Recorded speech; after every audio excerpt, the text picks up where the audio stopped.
आपण पाहत आहात बागलाण वृत्तांत, खबरबात महाराष्ट्राची।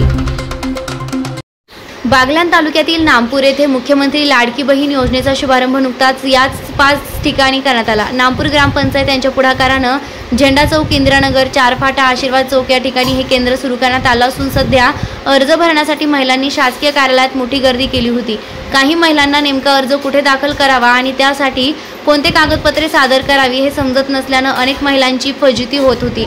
नेमकी हीच बाब हेरून नामपूर ग्रामपंचायतने या कामी पुढाकार घेऊन नामपूर येथे मुख्यमंत्री लाडकी बहीण योजनेची परिपूर्ण माहिती महिला वर्गाला मिळावी म्हणून व महिलांना अर्ज दाखल करताना कोणत्याही प्रकारची अडचण निर्माण होऊ नये म्हणून याच ठिकाणी केंद्र सुरू करण्यात आले व या केंद्राचा शुभारंभ बागलाणचे आमदार दिलीप बोरसे यांच्या हस्ते विविध मान्यवरांच्या उपस्थितीत करण्यात आले। यावेळी नामपूर ग्रामपंचायतचे सर्व पदाधिकारी तसेच भारतीय जनता पक्षाचे सर्व पदाधिकारी, या गावातील महिला व नागरिक मोठ्या संख्येने उपस्थित होते।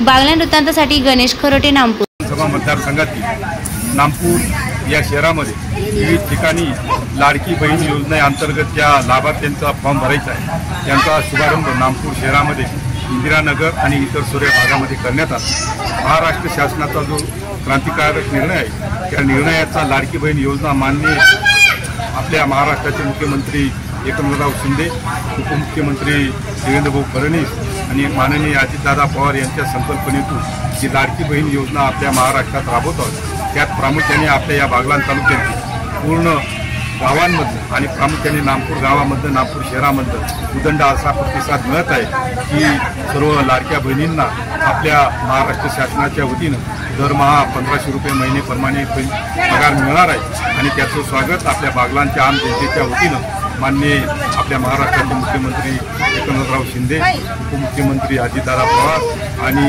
आमचे नेते दुसरे उपमुख्यमंत्री देवेंद्रभाऊ फडणवीस यांचं आमच्या बागलाण तालुक्याच्या आम जनतेच्या वतीनं पुन्हा त्यांना धन्यवाद देतो आणि त्यांनी जे चांगलं काम केलं या कामाला शुभेच्छा देतो। थांबतो। जय हिंद, जय महाराष्ट्र।